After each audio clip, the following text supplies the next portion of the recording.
e falar um pouco da ADEFAS, da Associação de Direito de Família e das Sucessões, que nestas frases representa exatamente o nosso ideal. O nosso ideal é de que o direito de família e das sucessões sirva para preservar os interesses pessoais e patrimoniais dos membros de uma família.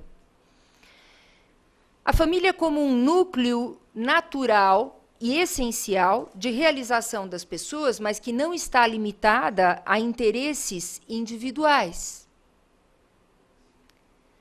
A família, base e núcleo fundamental da sociedade, o artigo 226 da nossa Constituição Federal, assim prevê, logo no seu caput, que a família é o núcleo fundamental e base da sociedade, por isso merece toda a proteção.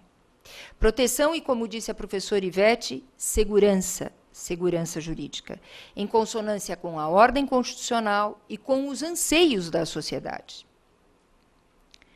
A definição jurídico-institucional da família deve considerar que esse núcleo, portanto, é fundamental na sociedade. E aí, o meu tema, o tema de hoje, que é exatamente a monogamia como princípio estruturante das relações de casamento e da união estável. Nós temos uma apresentação que vai ajudar, né, na visualização deste tema da monogamia. Monogamia que é um princípio adotado em todos estes continentes, América, Europa, Ásia na sua maior parte, Oceania e África na menor parte. Enquanto que a poligamia é um princípio adotado na Ásia em sua menor parte e na África na sua maior parte. Nós temos aqui, né, uma demonstração na cor vermelha de todos os continentes e países que adotam a monogamia. Toda a América Central, América do Sul e América do Norte, portanto, toda a América, toda a Europa, a Ásia na sua maior parte, a Oceania, e também alguns países da África, embora na África, como podem perceber, é onde nós temos os países que, em sua maior parte, adotam a poligamia. Na Ásia, adotam a poligamia a Arábia, Omã e Iêmen, dentre outros países, e não poderíamos citar todos, né? Mas, efetivamente, isto denota um elemento importante, né? Que reflete a monogamia e a poligamia em nosso mundo, em nossos continentes. Aí, o Índice de Desenvolvimento Humano, que também é um dado fundamental. O Índice de Desenvolvimento, que é o chamado IDH, em 2013 se vê, aqui em vermelho, nós temos os países com o menor índice de desenvolvimento humano, ou seja, exatamente os países africanos, que são os países que adotam a poligamia, na sua maior parte. Nós temos nas cores verde clara, verde escura e amarelo, assim, né, nesta ordem, amarelo, verde claro e verde escuro, o crescimento dos índices de desenvolvimento humano. Isto também é significativo. E significativo, inclusive, em razão de tudo que nós vamos passar a expor, a respeito das uniões que são chamadas, hoje em dia, poliafetivas, poliamor, uniões paralelas, uniões simultâneas. Todas essas expressões utilizadas e que têm um único significado, que é de relações poligâmicas. Esta é a expressão correta. Poliafeto, essa expressão que vem sendo costumeiramente usada, é uma expressão sedutora, é uma expressão que estimula os sentimentos e os instintos e, por conseguinte, amortece a razão. Estas mãos unidas, a três, né, mostram o quanto a expressão afeto e poliafeto pode levar a esta sensação prazerosa. Mas poliafeto é uma expressão que induz em erro. Expressão poliafeto é um engodo. Eu chamo de, entre aspas, estelionato jurídico. Porque se fundamenta em argumentos falaciosos para o nosso Brasil e para todos esses outros países que adotam a monogamia. Segundo o que se fala a respeito de poliafeto e que é poligamia no nosso país, todas as relações em que houver afetividade deveriam ser protegidas pelo direito. No entanto, a afetividade justifica somente as relações que sejam lícitas, válidas e que acatem a ordem jurídica. Aí sim o princípio da afetividade tem importância. Outros argumentos falaciosos em defesa da poligamia é de que a poligamia seria um fato reconhecido porque consolidado na vida real. Existem pessoas que mantêm relações poligâmicas consentidas ou não consentidas. Outro argumento é o direito à felicidade, também o direito à liberdade e ainda o macroprincípio da dignidade da pessoa humana, que estaria acima do princípio da monogamia. Reconhecimento de um fato consolidado na vida real. Matar é um fato da vida real. O homicida merece a felicidade e a liberdade? Roubar é um fato da vida real. Também merece a felicidade ou a liberdade quem pratica este crime? A bigamia, que é uma forma de poligamia, é um fato da vida real. E por isso o bígamo merece a felicidade e a liberdade? Não são todos os fatos da vida real que mereçam a proteção do direito. Atribuir a um fato legalidade simplesmente porque ele existe na sociedade é algo que leva à desorganização da própria sociedade. A sociedade precisa de normas de conduta, a sociedade precisa do direito para organizá-la. O direito é exatamente a ciência, se assim pode ser chamada, né, ou um instrumento de organização da sociedade. E os nossos costumes não são poligâmicos. No Brasil, a nossa sociedade não aceita a poligamia. E aí eu sempre faço uma pergunta.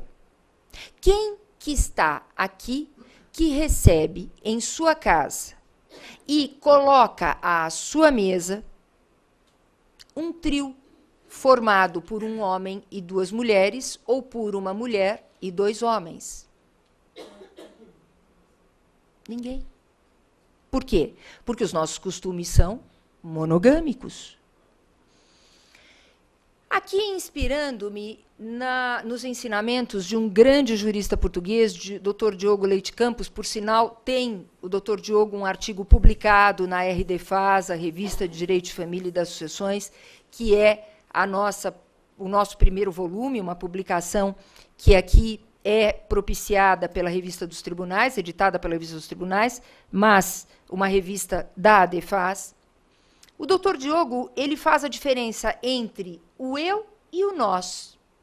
O eu baseia-se na onipotência do sujeito. A vontade é ilimitada, a pessoa é um espaço de exclusão por ser um pressuposto essencial de sua existência, a não interferência dos outros.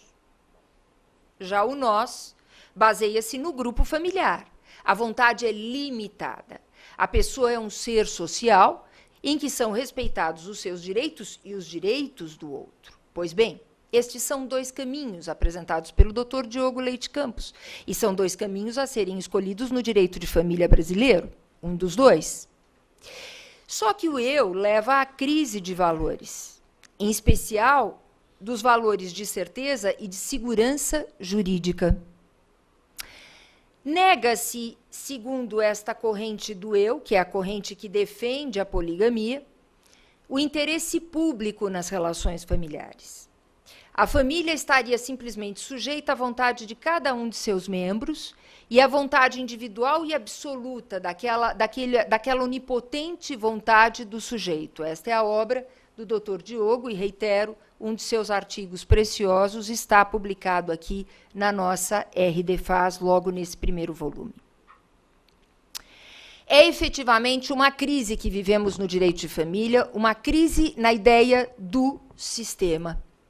Este tão falado direito à felicidade, segundo o qual todos podem fazer o que bem entendem diante de um único parâmetro, que é a felicidade de natureza egoísta, ou seja, eu. É um modelo aberto, relações são mutáveis, em que impera efetivamente a individualidade, a subjetividade. E daí nós fazemos as seguintes perguntas.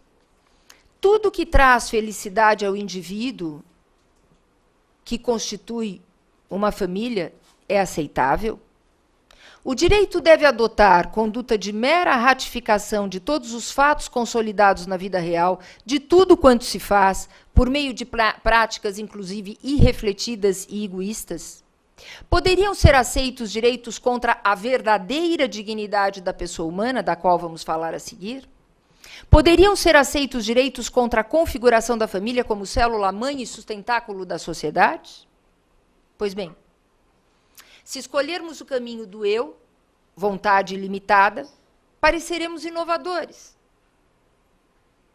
Mas isto é uma falsa aparência de vanguarda. Poliamor, eu. Opção ou modo de vida que defende a possibilidade prática sustentável de envolvimento em relações íntimas, profundas e eventualmente duradouras com vários parceiros simultaneamente, com direitos de família e das sucessões. É o tal alegado direito à felicidade. Mas o direito à felicidade estaria no eu ou no nós? Onde efetivamente residiria o direito à felicidade? Aqui me socorro de uma PEC, uma proposta de emenda constitucional bastante combatida, mas que na sua justificativa nos traz um elemento muito importante. Ao mesmo tempo que propõe que seja direito social a busca da felicidade, na sua justificativa diz que esta alteração proposta não busca autorizar um indivíduo a requerer do Estado ou de um particular uma providência egoística a pretexto de atender à sua felicidade. E chama, inclusive, de patologia este tipo de iniciativa. Ou seja, não é a felicidade de natureza egoística que esta PEC propõe.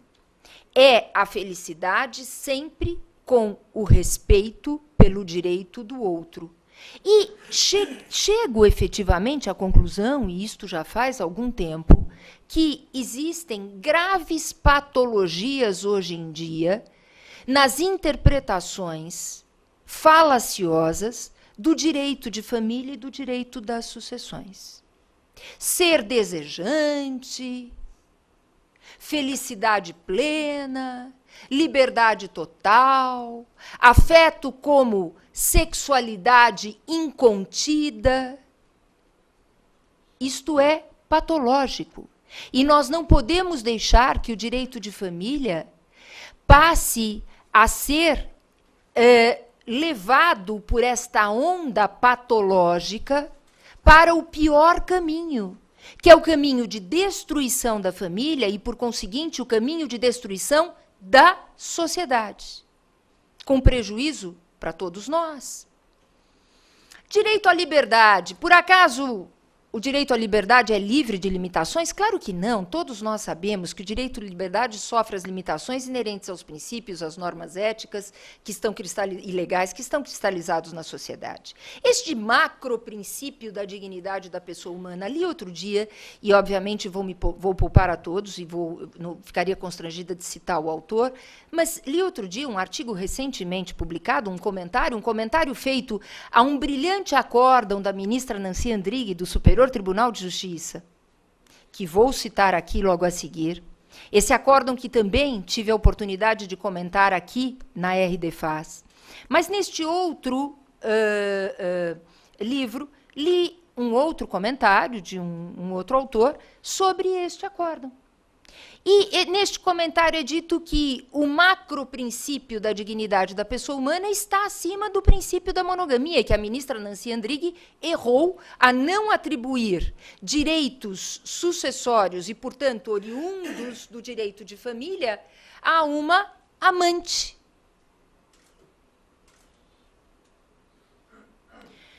Dignidade da pessoa humana, esta vala comum hoje em dia, parece que tudo ali cabe. E o artigo 1º, inciso 3º da Constituição Federal, quando estabelece a dignidade como um princípio fundamental, uma base, como base, inclusive, do próprio Estado, da proteção do Estado, é cláusula geral de tutela da personalidade. Portanto, é um princípio que se define em consonância com os conceitos de direito natural e com os conceitos da sociedade. Na dignidade não cabe tudo. O amante e a amante não são pessoas dignas e não são pessoas que tenham que ter a proteção do direito. Não são pessoas que tenham que ter a proteção do ordenamento do direito de família e do direito das sucessões. Talvez no direito obrigacional, se constituem uma sociedade de fato para evitar o enriquecimento ilícito ou indevido, sem dúvida, mas no direito das obrigações e não no direito de família e no direito das sucessões. Vejam em que situação patológica nos encontramos, inclusive no Senado Federal. O Senado Federal recebeu uma proposta de um projeto de lei intitulado Estatuto das Famílias, que é o projeto de lei 470 de 2013, que está, inclusive, no nosso portal, já divulgado na íntegra, e com as críticas que consideramos merece. Esse projeto pretende a institucionalização da poligamia. Pior que isto, da poligamia não consentida. Direitos à pensão alimentícia e direitos à indenização na relação extraconjugal.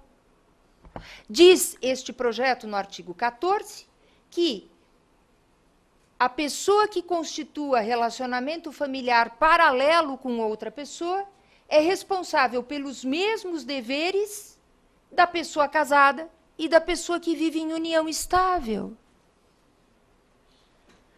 Pergunto eu, quem sabe o amante e a amante vão passar a ter o direito de receber indenização pelas benesses que pode não ter recebido o cônjuge ou o companheiro.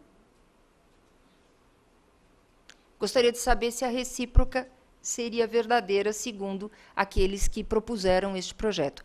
E eu digo a patologia no Poder Legislativo por quê?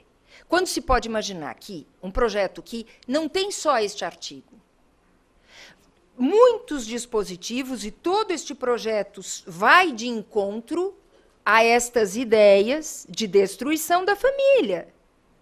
Eu pergunto, como é que o Senado Federal, por meio de um senador, recebe este projeto, e é havido daí, uma senadora, inclusive, que é a Lídice da Mata, isto é público, e temos que citar, autora.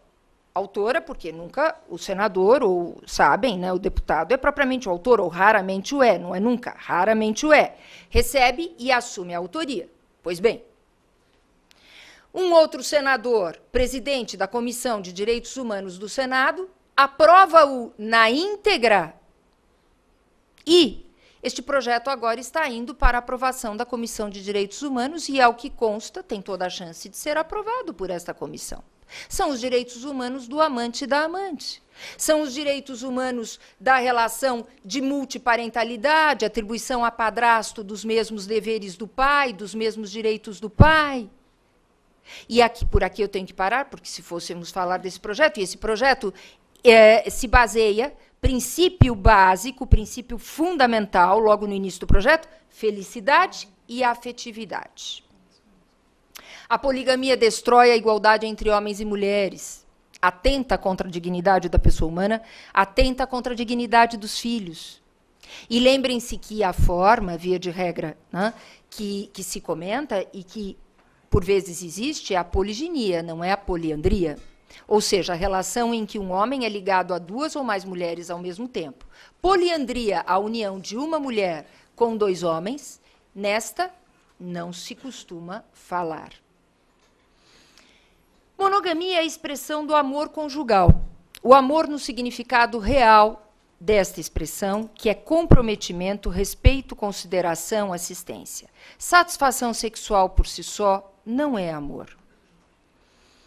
E aqui cito um outro articulista e nosso diretor dos Jovens Acadêmicos, que escreveu na nossa revista um artigo intitulado A Ditadura do Afeto, uma crítica à introdução do sentimento como valor jurídico. Dr. Caio Martins Cabeleira, numa das suas frases lapidares, diz: o verdadeiro amor se diferencia dos demais tipos de afeto exatamente pelo elemento do comprometimento, sendo que tal sentido se aplica ao amor conjugal. Algo bem diferente daquele afeto que consta do projeto de lei Estatuto das Famílias e daqueles que defendem o afeto no sentido de total liberdade e da plena felicidade. Cito também nosso articulista do próximo volume, que aqui está, o Dr. Danilo Porfírio de Castro Vieira, Definição e Natureza Jurídica do Princípio da Afetividade. Estará contribuindo com o nosso segundo volume. Diz ele: há necessidade de definir critérios para a aplicação do referido princípio da afetividade, pois, do contrário, o operador do direito estaria legitimando o erro, a malícia, o oportunismo e atentando contra o senso de responsabilidade e solidariedade que move a sociedade. Ou, em nome do cada vez mais abstrato e vago princípio da dignidade da pessoa, a família, como instituto jurídico, tornar-se-ia terra de ninguém, onde tudo pode. Aquele projeto de lei Estatuto das Famílias, creiam-me, abre a porta para a atribuição de direitos de família e sucessórios em relação conjugal nas relações incestuosas.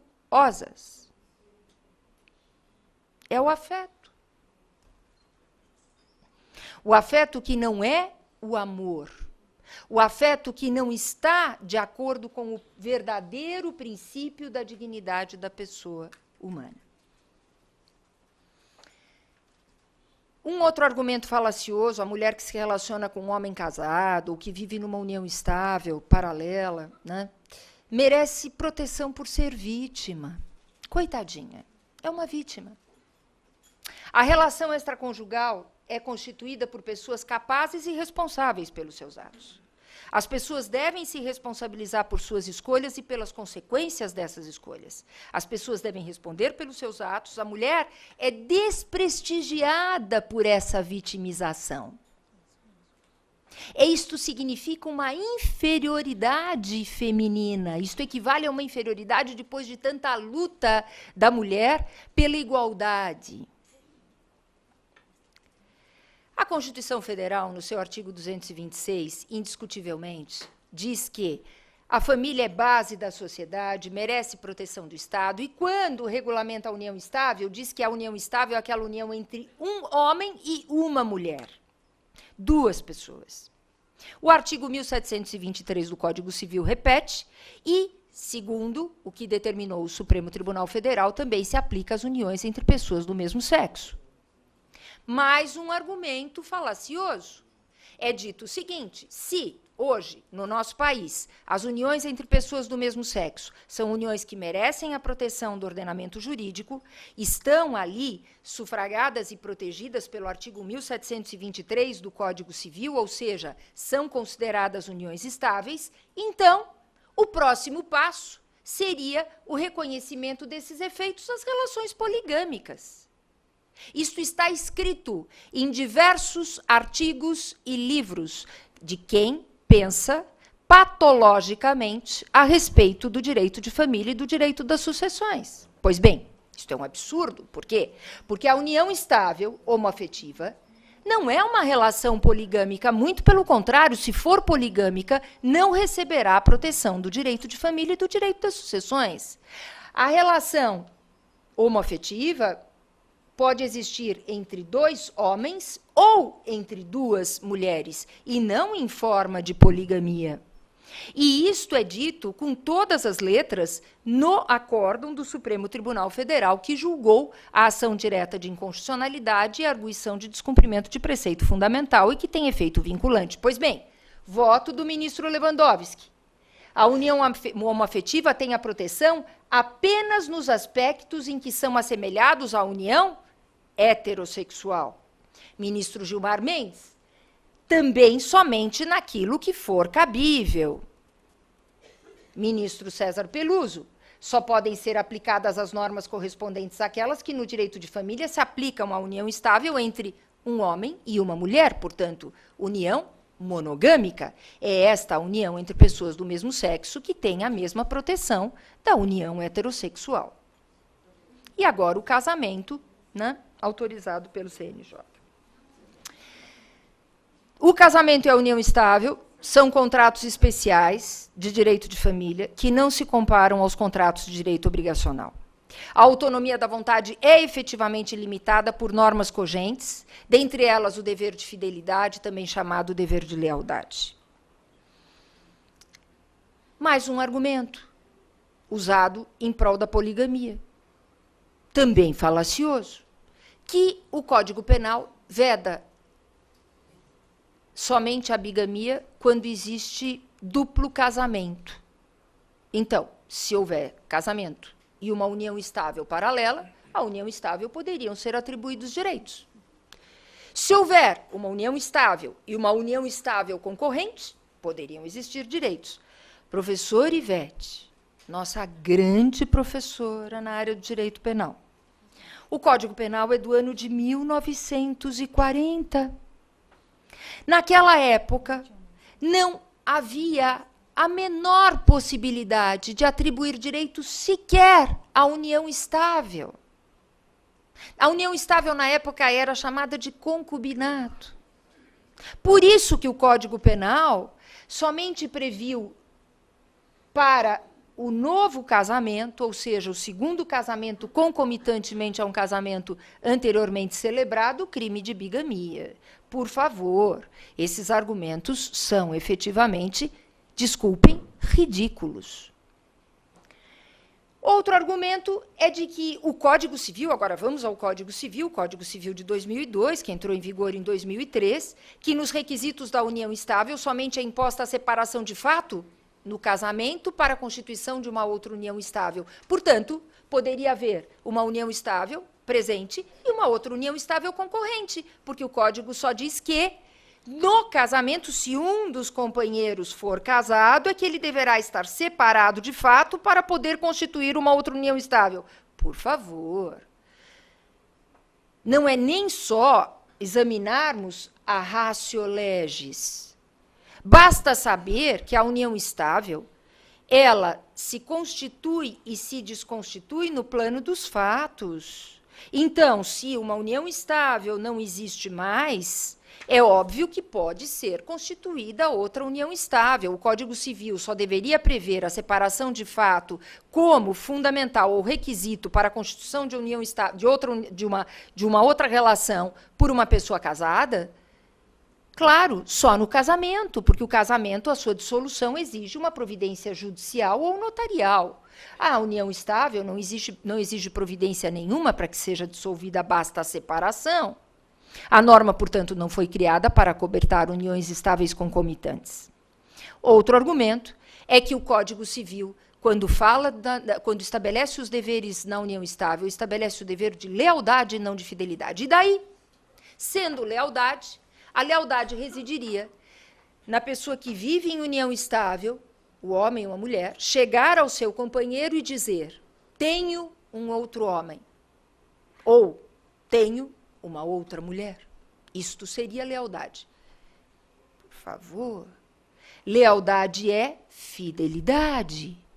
E aqui, mais uma vez, a ratio legis, o espírito da lei, basta olhar os trabalhos legislativos. A expressão lealdade foi usada pelo artigo 1724 do Código Civil, porque, na época, o Poder Legislativo poderia não aprovar esse projeto se utilizasse o termo fidelidade. Havia, ainda na década de 90, uma grande distinção na mente dos legisladores entre casamento e união estável. Eu acompanhei pessoalmente a elaboração deste projeto de lei. E isto está, obviamente, na história desta lei. Foi por isso que foi usada a expressão lealdade, não para dizer que lealdade não é fidelidade, que lealdade seria apenas um dever de sinceridade. Lealdade, sim, é fidelidade, que também é obrigatória na união estável. E o Código Civil não mudou essa expressão por uma razão: processo legislativo. Havia no processo legislativo a possibilidade de adaptar a Lei 9.278 de 96, o projeto, quando estava na fase final da Câmara dos Deputados, e por isso foi usada a mesma expressão. Mais um argumento é que o Código Civil, quando no artigo 1727 diz do concubinato, somente quando houver união paralela ao casamento. Por quê? Porque o que se pensa, e o que sempre se pensou, inclusive na elaboração do Código Civil, que eu tive a oportunidade de acompanhar de perto, é que união estável é uma união de fato, que começa e termina quando não existe mais o amor. Por isso, concubinato utilizado naquele sentido. E aí vem escrituras públicas de união poliafetiva. Ao que consta, já algumas foram lavradas pela mesma tabeliã de notas, que era a tabeliã de notas de Tupã, e que parece se mudou para alguma cidade do litoral, enfim, tem lá o seu tabelionato, eu não sei em que comarca. Pois bem, escritura pública de união poliafetiva não tem validade com base na Constituição Federal, que já citamos, com base no Código Civil, o seu objeto é ilícito e, portanto, esta figura, né, encontrada na internet, que mostra ali o saquinho, né, de dinheiro, né, patrimônio, não gera nem patrimonialmente qualquer direito para as três pessoas. Eu cito aqui a obra do Dr. Ricardo Dipp, Prudência Notarial. Uma obra exemplar e recomendável. O desembargador Ricardo Dipp diz que ser jurista é aquele que se ocupa de saber o direito. Todos nós somos juristas. Que a função política do notário, ou seja, de quem celebra as escrituras, não é apenas a de ser jurista, é, sobretudo, a de ser um jurista a quem se faz convergir a titularidade da fé pública. E completa dizendo, não basta a boa vontade, porque há boas intenções que emparedam os infernos, porque a eleição do agir exige razoabilidade. Pois bem, tabelião ou tabeliã que celebre escritura de união poliafetiva está praticando um engodo. Esta escritura não tem eficácia perante o trio, não gera direitos pessoais, não gera direitos patrimoniais, não gera direitos perante terceiros. Nenhum destes entes pode aceitar ou aceitaria direitos para três pessoas. E, por fim, o STJ e o STF, o nosso Superior Tribunal de Justiça, o nosso Supremo Tribunal Federal, o nosso Superior Tribunal de Justiça, não admitem a poligamia. Vejam o número de acórdãos: Supremo Tribunal Federal, ministro Marco Aurélio; Superior Tribunal de Justiça, ministra Nancy Andrighi. Era desse acórdão que eu comentava há pouco, né, que nós temos aqui os nossos comentários na RDFAS, e eu li aquele outro comentário, né, a respeito do macro princípio da dignidade. Mas aqui, né, por isso cito a nossa RDFAS, né, nesses comentários da relação afetiva paralela que não constitui união estável. Outro acórdão relatado pela Nancy Andrighi, mais um, Felipe Salomão, Aldir Passarinho, Felipe Salomão, Vasco de la Justina, Ari Pargendler, ministra Nancy Andrighi, Jorge Scartesini, enfim, são alguns dos acórdãos das instâncias superiores que efetivamente não admitem, nem mesmo quando a união paralela é prolongada. Há acórdãos ali em que a união paralela se prolongou por 30 e tantos anos e não foram admitidos direitos. Pois bem, união estável putativa é possível? Em tese, sim. Só que a época do caixeiro viajante já se foi há muito tempo. Existe internet, existem redes sociais, a informação circula, e alguém dizer que não conhece o estado conjugal ou a situação de união estável do seu parceiro ou da sua parceira é algo que deve ser visto com muito cuidado. Mas se tiver boa-fé, haverá proteção. E um fundamento da doutora Rosa Neri, muito importante, na sua obra Manual de Direito Civil, Família, em que ela diz como se pode pensar em união estável paralela se há o incentivo constitucional de conversão da união estável em casamento. Essa união paralela jamais poderia ser convertida em casamento. Eu não vou entrar nesse assunto, porque nós vamos deixar para uma próxima ocasião, doutora Kátia. Mas é também um ledo engano pensar que nas questões previdenciárias existe o apoio do STJ ou do STF para a proteção das uniões paralelas. Vejam o número de... Afora a legislação, a própria Constituição estabelecer que a pensão por morte do segurado será destinada ao cônjuge ou companheiro e dependentes, nós temos a lei previdenciária, que dispõe exatamente no sentido do Código Civil e do que nós acabamos de expor, e nós temos, vejam quantos acórdãos, 1, 2, 3, 4, 5, mais do que 10 acórdãos no mesmo sentido. União paralela não gera efeitos previdenciários. E os acórdãos que, aparentemente, né, deram direitos previdenciários à concubina ou ao concubino, não analisaram o mérito, por força das súmulas 279 e súmula 7, respectivamente, do Supremo e do Superior Tribunal de Justiça. Então, quando não se adentra na análise do mérito, o tribunal não tem elementos nem para analisar a matéria da distinção entre união estável e concubinato. São estes aqui. Pois bem, nós temos também aqui um artigo sobre, na nossa RDFAS, sobre essa matéria em direito previdenciário, da doutora Laura Brito, um excelente artigo também. E quero, por fim, dizer, os enunciados do Conselho da Justiça Federal, da 6ª Jornada de Direito Civil, que propunham a atribuição de efeitos de direito de família e direitos sucessórios na união paralela, foram todos rejeitados. Todos absolutamente rejeitados.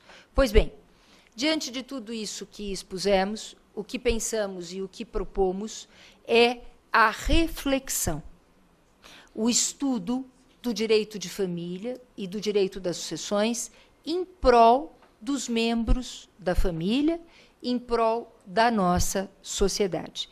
Agradeço a atenção dispensada e devolvo a palavra à nossa presidente. Muito obrigada.